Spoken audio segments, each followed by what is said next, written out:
The Walt Disney Company seems to have pulled off their biggest win of 2024, and it must put a grin on the face of Bob Iger. Why? Because the CEO is known for buying stuff, and he has bought something indeed. Rights to Bluey, but not all is as it seems. We'll explain to you what's going on behind the House of Mouse and the Healers right now.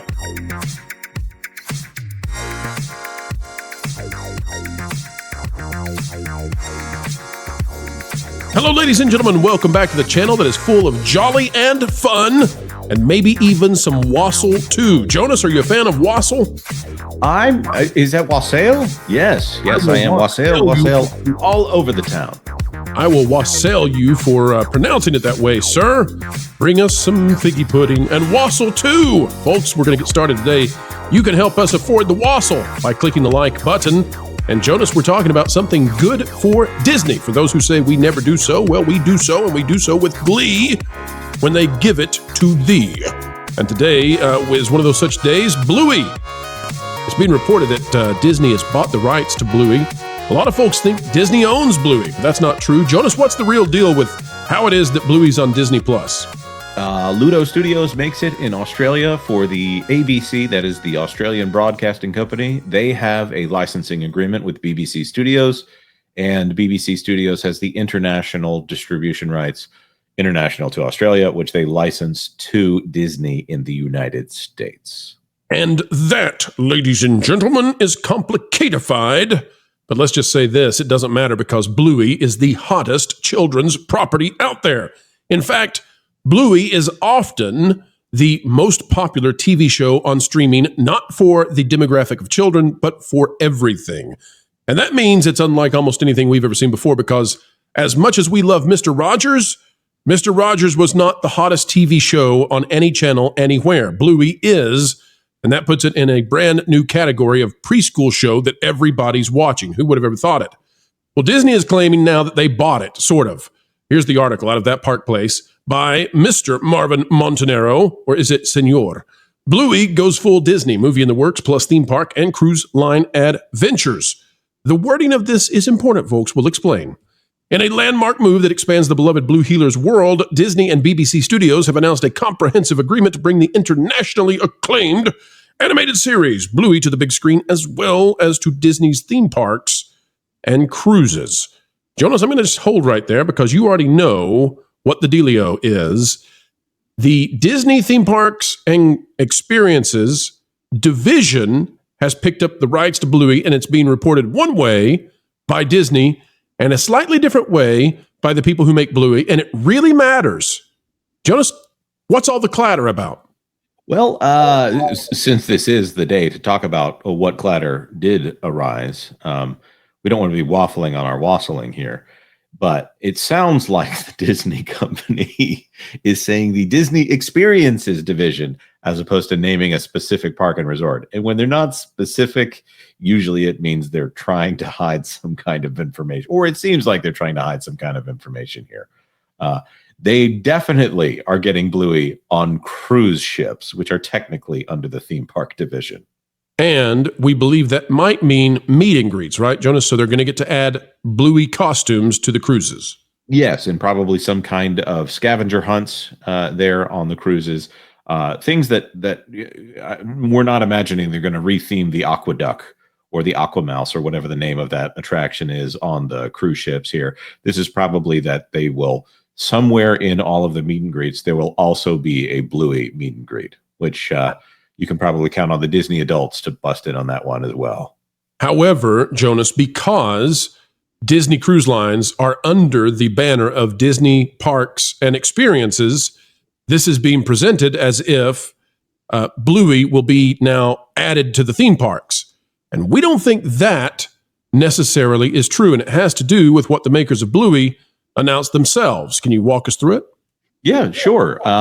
If you go over, actually, I'm gonna bring up the announcement from the Walt Disney Company themselves here. Through the auto magic that is the research department here at Pro Studios, Jonas is going to put up the announcement and show you how it compares to Disney. Jonas, Do we have the data ready, sir? So this from WaltDisneyCompany.com, Bluey to join Disney experiences at its U.S. theme parks and cruise line beginning in 2025. Probably should be reversed in order. If you go down here all the way, we have a lot of different people chiming in. Josh Damaro, the chairman of Disney Experiences, Nikki Sherd from BBC Studios Brand and Licensing. The one that I'm interested in specifically is Ludo Studio. That's the actual company that makes Bluey. And let's specify here, Jonas, that Disney has every reason to want to be as nebulous as they can. They want it to seem like they have Bluey in every way possible without overtly, exactly, specifically saying it because, well, that's better for their investors. Meanwhile, Ludo that makes Bluey has every reason in the world to be specific. Yes, they do, because they would love to brag about their lovely family of Australian healer dogs. But they say, it's a lovely day to go boat riding, and we're incredibly excited that Bluey and Bingo will be sailing on Disney cruises, bringing Bluey's magic to families on the high seas. There's no mention of a theme park. There's no mention of any additional merchandising opportunities. This is very specific on Ludo's part, saying, looks like there's a boat thing going on. Right. There's no mention whatsoever of U.S. theme parks. And also in this specific case, and we can go back to the article from that park place to get these specific details. They're talking about cruise lines out of Australia and New Zealand will include healer family themed items and activities. So you also aren't necessarily getting this on the U.S. side. If that is part of the announcement, it is the announcement that sometime later they might do that. In this case, they're being very specific that if Disney Cruises embark from Australia or New Zealand, well, the last time I checked, neither of those are ports that are offered in the Orlando area. So that is a very, very narrow way in which Disney might one day be able to use Bluey inside its parks and experiences division, and only within the cruise lines within that division. But the way that it is being announced is quite complicated, and I think purposefully so. Now, let's go, however, that's one thing where we think Disney is gaslighting. One area that they're not, perhaps, is that they have gained the theatrical distribution rights for a Bluey movie that should be coming out in 2026, I believe. Is that right, Jonas? Yeah, I do believe that's correct. But it is Disney is involved, so it could cost $400 million and not come out for 4 more years. The deal not only sets the stage for a highly anticipated feature film debut, but also paves the way for Bluey and her family to interact with fans around the globe directly, as that park place states it. Listen, there's no way to spin this one, and we would never try to spin to you folks. This is a win for Disney. The theatrical rights to a Bluey movie, again, Bluey is not only the biggest preschool property there is, but Bluey is the biggest TV show there is. And that's bizarre to say, and it's, it might make some people chuckle, but it's true. And we've covered this on Nielsen over and over and over. Jonas, I got to say that the fact that Bluey is so popular, I think, speaks to the fact that the entire world is starving for traditional content with traditional families and with traditional values. I'm not suggesting, that Bluey is some sort of conservative show. I'm rather suggesting that it's centrist, that it's moderate, that it's down the middle, and that it is family friendly to all kinds of families. And that's what I think the market is demanding. Bob Iger is very good at destroying the things that he buys, but Bob Iger is also very good at buying things. And in this case, he's bought the licensing and distribution rights to Bluey. We don't know, I don't think, how much money this is costing, but it ought to be a pretty penny because it's giving them access to something they desperately need as they're wiping out their ability to connect with families. Bluey, luckily, landed on Disney Plus, and now they're going to capitalize using a lot of capital within their company. Oh, I'm glad you brought this up here because I have some data that I would like to show here. This is the November 24th data for Nielsen. Now that is 18th to the 24th Nielsen streaming ratings. We see here that Bluey has 949 million watch minutes in a single week on 154 8-minute episodes. It's a rare thing that a Bluey episode goes longer than 8 minutes. This is the biggest kid show in the world and one of the biggest shows in the world. Also want to note here that according to the press release, 50 billion minutes watched, 842 million hours they're talking about in the US, and the #1 most watched series on streaming to date through November. Another thing that I want to point out, though, which is bizarre because it seems like Disney can't quite get out of their own way here. If you go and look at the top 10 in the US for Disney Plus, they have a streaming list here which includes some things that are not necessarily owned by Disney, like Venom will show up on here, even though that's a Sony property. Top 10 in the US today: Home Alone, Home Alone 2, Santa Claus, Oh Come All Ye Faithful. Bluey is nowhere on this list, despite the fact that Disney wants to say that it is the top when they're bragging about this. Hold on a second. Go to the right, please. Sure.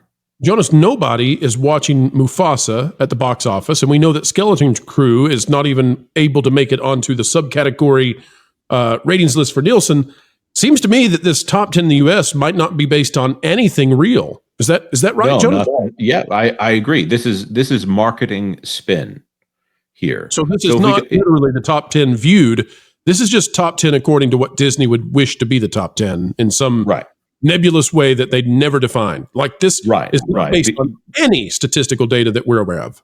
Right. The idea that Mufasa, the Lion King, a special look, so some kind of background preview for Mufasa, is more popular than, well, I'll just say it, Deadpool and Wolverine, Bluey, and if this were an account that was linked to Hulu, to Family Guy or anything like that. This is a ridiculous thing that I often bring up. This is not the top 10 in the US today. This is what Disney would like for you to think is the top 10 in the US today. But Jonas, when Bluey gets ready to release in a theme park, maybe, or a cruise line in Australia or New Zealand, or the movie gets ready to come out, Disney will fill the top 10 with all Bluey stuff. Absolutely. Well, we hope. Yeah, they'll like it then.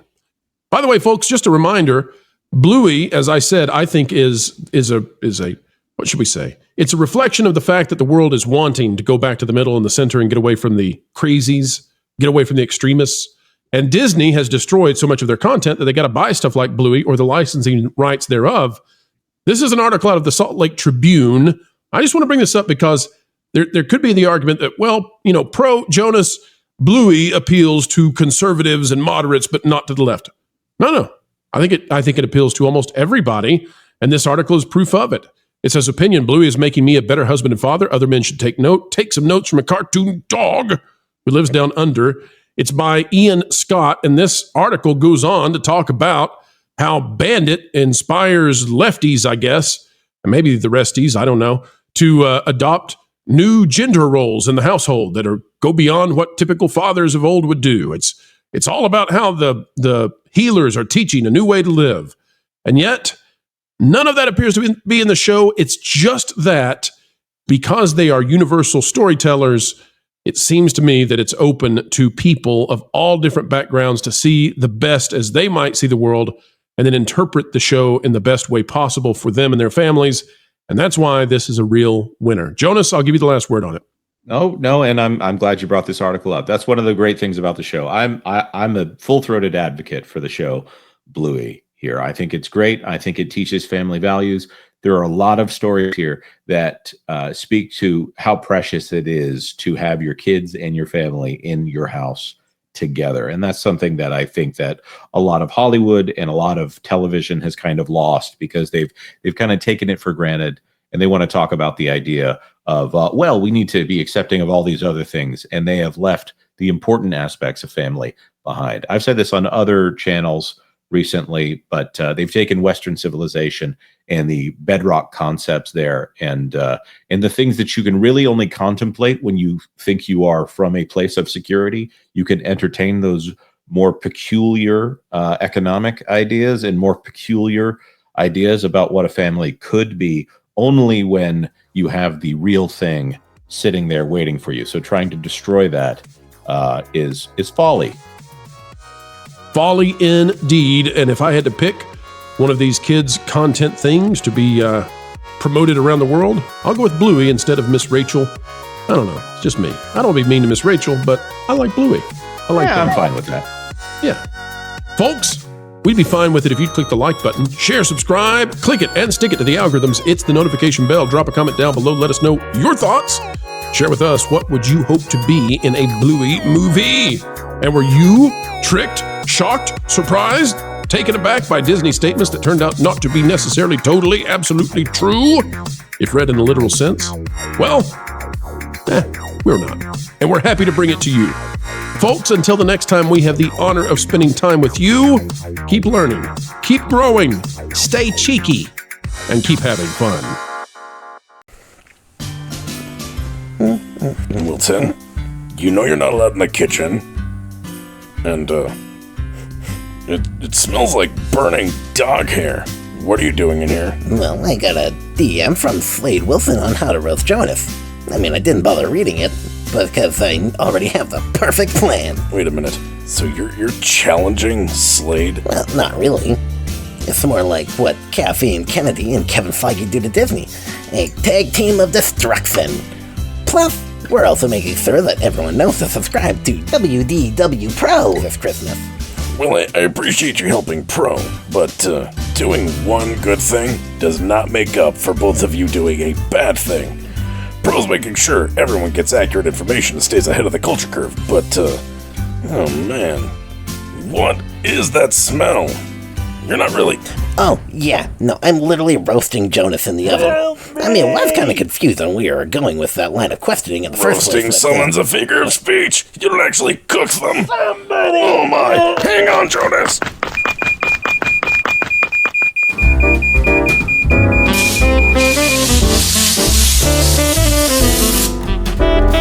Well, I hope you're happy about what you've done this Christmas, Wilton. You almost ended Jonas. On the brighter side, he looks great with that new tan. I guess you could say I gifted him a nice complexion.